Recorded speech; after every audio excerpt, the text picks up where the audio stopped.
Welcome to The Road to Zero, a future-proof podcast, as we explore the changing nature of our economy as we look for prosperity and opportunity in not only preserving, but also improving our environment.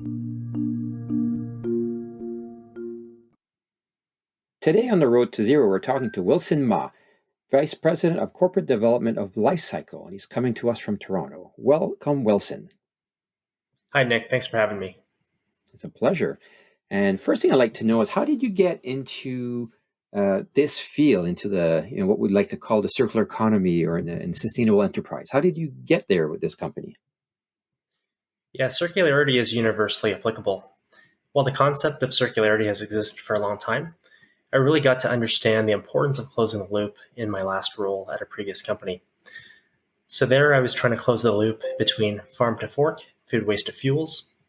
And through that process, I actually had a chance to introspectively think about myself and my life. And I actually consider myself to be quite tech savvy. So I'm part of the lithium ion battery problem. Whether it's the cell phone I use, the laptop, the AirPods, the lawnmower, and even my car, all runs on lithium ion batteries. There's been a lot of focus on the useful life portion of all these technologies, but there's going to be a time when all these batteries need to retire, and it's a big problem we need to get ahead of. So when the opportunity came along to join LiCycle, the aha moment was actually when I discovered 1 ton of spent battery materials already contain the requisite pre-feed for the next generation of batteries, which technically doesn't occur in natural geology. So there was a huge opportunity there to solve the incoming tsunami of spent batteries, and I found that to be a very interesting problem I want to be a part of solving. That was really cool. And I like how the fact that you could really say that in yourself, like, wow, like I've got so many of these things, and like that we were such part of the problem, right? Because I mean, it's everywhere now. Like, who doesn't have a lithium ion battery somewhere in their home or their car? And I'd like to know a bit about what shift is that making to the industry? Because tell us a bit about how lithium is developed, because it's not necessarily a pretty process for something that we put together as green cars, green batteries, but the lithium has had a lot of talk about the impacts. It's mined, and there's definitely a lot of issues about the mining process. I don't know if there's anything there you can speak to us on what the problem is with lithium industry. Yeah, so a lot of batteries have varying compositions: lithium, nickel, cobalt, among other types of inputs. And the traditional mining and refining technologies that exist have been very important for us leading up to and through the Industrial Revolution. But it does come with a lot of environmental, economic, and social challenges related to extracting the materials, processing it, transporting it, and ultimately assembling it into the batteries that we use today. So a lot of those challenges are quite structural, and the environmental impacts are quite significant relative to the recycling solutions that we're working on here. So high level, from a mining and refining versus a recycling point of view, we can typically extract very substantial offsets in CO2, NOx, SOx, and even more significantly, water consumption by recycling and reusing batteries versus mining and refining from scratch. And tell us a bit about your process of how do you do that? You get it from all these used batteries to actually bring them back into the cycle. What process, and how does your process work? Yeah, so LiCycle has a patented 2-stage model. It's called the spoke and hub technology, and it's truly a fit-for-purpose recycling solution. So the spoke itself is a modular, decentralized system that's able to locate very closely to where lithium-ion batteries are generated. So it's typically population centers and very dense urban environments. The spokes are rated at a nameplate capacity of 5,000 tons per year of batteries that we can process per year. And through that safe and economic process, we convert the batteries into an intermediate product called black mass. The black mass would then be transported to our hub facility, which is a centralized, large-scale facility to take the black mass and convert it to lithium carbonate, nickel sulfate, cobalt sulfate, and a host of other chemicals that go into batteries and other products. Typically, one hub requires the equivalent of 12 spokes worth of material to feed in. Okay, so your spokes are kind of like the collection apparatus. You manage to collect or bring these batteries. And if I remember looking at your site, there's almost this mechanical process where they get chewed up and you separate the metal, the foils or the packaging, and then you have the matter in that's, like you said, ends up with this black material, and then you bring that to your I guess your hub, which is your processing plant. And what is it? Is it like a liquid process where it kind of basically separates all that from that black material? Correct. Yeah, the hub itself is a hydrometallurgical facility. So it's a wet chemistry process, and it's a fairly significant scaled facility. The first one we're building in North America is actually going to be based in Rochester, New York. And we actually have a 38-acre parcel of land that we're going to build the facility on. So it's quite substantial in nature. And effectively, what we're trying to do is we're trying to take in any type of lithium ion battery, any form factor, any charge state, any previous application, and through that two-stage model, be able to turn it back into battery-grade materials that can feed directly into battery supply chains. Okay, and then with this process, I'm just how much of the battery is recycled? Like what percentage of the what comes in can actually go back out into new product? For us, up to 95% of batteries can be recycled. So if I compare that with our traditional thermal pre and post processing technologies, those typically recover less than 50% of the materials. Technology is a bit more efficient than what was there before. Correct. There's some other elements that we can solve as well. So in the traditional technology, you typically lose the lithium when you burn off or when you smelt the batteries. And during that course of the burning of the batteries, you also emit fluorinated compounds. These are called PFAS emissions, which are forever chemicals that get released into the environment and can never be recaptured. So the LiCycle process operates at ambient temperature. We can recover 95% of these constituent materials in the batteries. And we actually have zero impact air emissions, so no PFAS. And there's zero liquid discharge from both the spoke and the hub. Wow. So I would imagine your liquid process, you kind of reuse the liquid or recycle it inside your process. Is that how you manage to not have to discharge much out? Exactly. Okay. And is there any like that other 5%? What is that, just garbage at the end, or what does that constitute of? Yeah, so we are actually trying to move to a state where we can recover near 100%, but the balance is exactly to your point. It's non-recoverable streams that are very minute in nature. The critical minerals, including lithium, nickel, cobalt, are the key focus areas for us. And so we continue to optimize to ensure that we can get maximum recovery. Okay, it's a nice, neat process. So one thing I'm interested is, how does that compare? Because either you get this stuff by doing the whole mining process, or you like basically mine the city, I guess, and get it that way in the recycling process. So what has a better margin, like cost efficient wise? Do you make more money getting the lithium that way than the traditional way? What's the comparison to get an idea? Yeah, for sure. So earlier I mentioned that inside 1 ton of lithium ion batteries contains the materials for the next ton of batteries. If we were to go mine and refine lithium on its own, nickel on its own, cobalt on its own, etc., the impact is actually much bigger, because in natural geology, you would never find a case where you have all those elements and all those material compounds inside the same ton of ore. So inherently, there's a benefit economically in that state. And secondarily, in terms of being able to have our spoke and hub model located very closely with the spokes to where the demand is generated, we're actually being able to process the batteries very close to population centers. So instead of transporting dangerous and heavy batteries all across the country, we can process it very close to the population centers and move the inert, lightweight, and highly fungible black mass to our hub facility. So there's a transportation advantage. And third, the cost structures that typically exist within the mining space, high CapEx, high OpEx, a lot of labor, doesn't really exist in our space right now. In fact, the spokes themselves are highly modular, very low capex and very low opex. In addition, because of the economies of scale on the hub, we can actually run it quite efficiently. So there's inherent differences in the way that the economics are structured from LiCycle relative to mining and refining.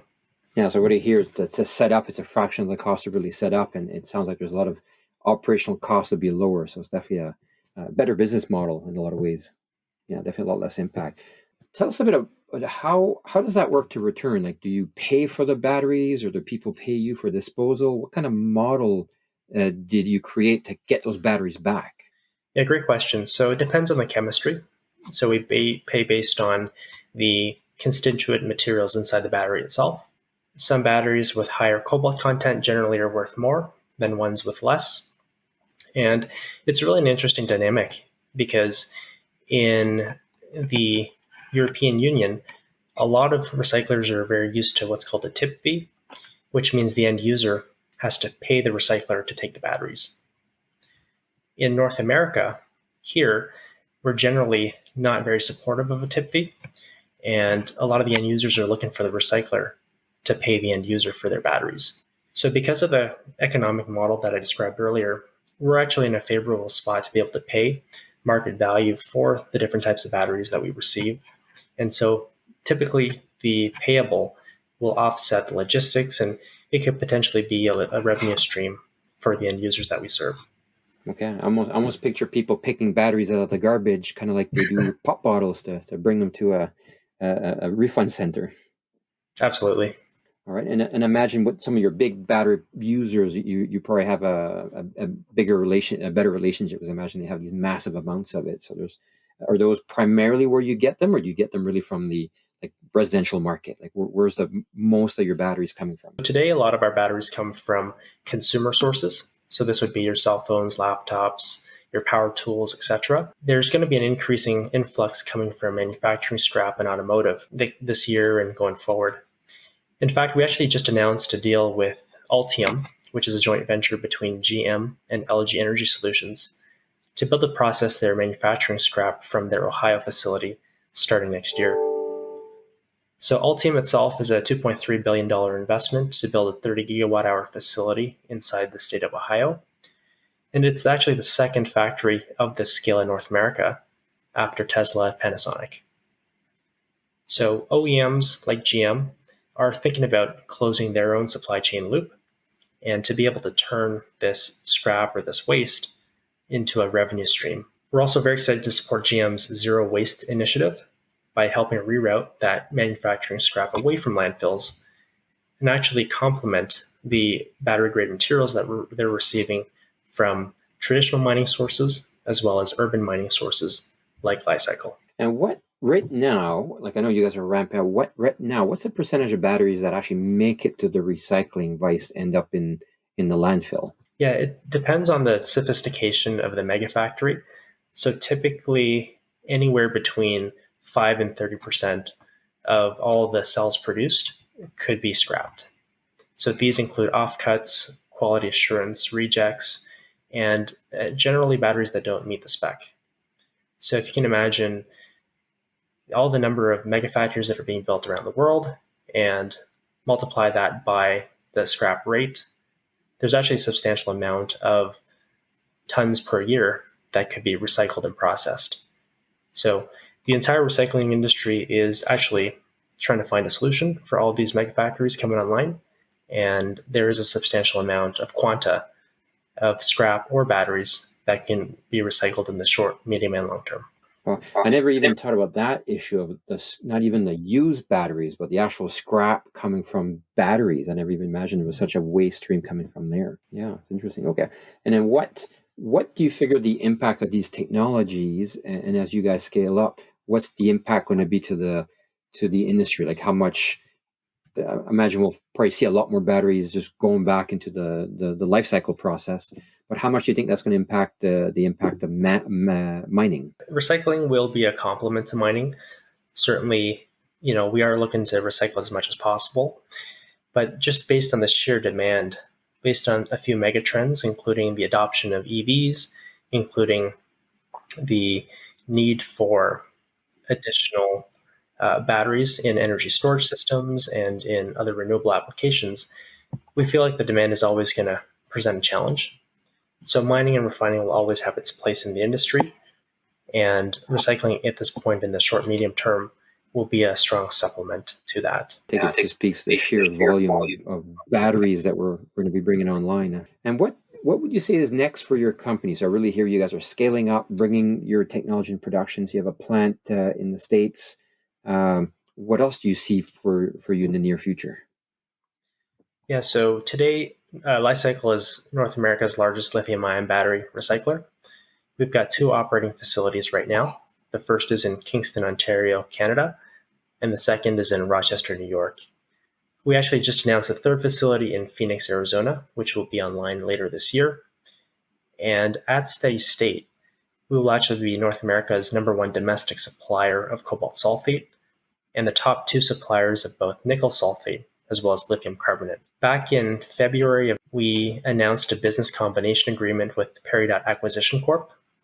And we are planning to list on the New York Stock Exchange through this merger agreement at the end of this fiscal quarter under the ticker symbol LiCy, L-I-C-Y. So we're pretty excited about this opportunity with Peridot, and the funds received through the SPAC transaction with the corresponding PIPE effectively fully funds our business plan through 2025. We are pretty busy in execution mode right now. We are working to take the funds to build a network of 20 spokes and 4 hubs equivalent worth of processing capacity globally. And so in addition to supporting North America, we're also building out in Europe as well as Asia. We're also going to continue to innovate and invest in R&D to develop our IP portfolio further as well. Wow. So I see just lots of growth, just getting that technology out there. And I'm just curious to see what that'll look like for the consumers. Are we going to see a lot more battery drop off or collection points, or how do you think that's going to work, especially for, I'm sure those double cell batteries that are in everybody's drawers and homes. Those must be the hardest ones to get at because you don't necessarily have a central source. So do you see going after a lot of that market? Yeah, certainly there's a big cluster of batteries that exist in people's drawers, and that's definitely a target for us. Absolutely interested in working with our partners and our consortia to be able to find a way to recycle those batteries. And in addition, continue to work with automotive OEMs, megafactories, and recycling networks at the end of life to be able to pull in batteries through our network and through our ecosystem. And then anything that you're specifically looking for, or what message would you like to give to your audience that are listening of how they could get involved or contribute? Certainly going forward, as contemplated in the EU Battery Directive, there are provisions for minimum recycled content. There are provisions around reducing the CO2 intensity of batteries. And there's also trends around traceability within the batteries themselves. So more and more policy is coming in place around supporting recycling. At the same time, there's also incentives, for example, the Biden administration's infrastructure plan, which will help stimulate demand as well as drive the adoption of lithium-ion battery-based technologies, including passenger cars, school buses, semi-trucks, and commercial vehicles. So more and more, our company is looking for global partners to help facilitate our international expansion. And as we continue to build out, we are looking to grow fast. Certainly, if you can supply batteries, we're interested. If you'd like to be a partner, we're interested. And if you'd like to join our team, we're continuing to hire as well.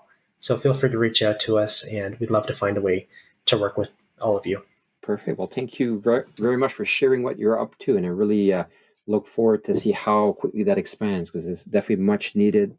And it's especially such an important commodity in a zero carbon future. It's nice to see that we're finding more sustainable ways to get it. So definitely job well done. Great. Thanks, Vic. Yeah, and thank you for being my guest today.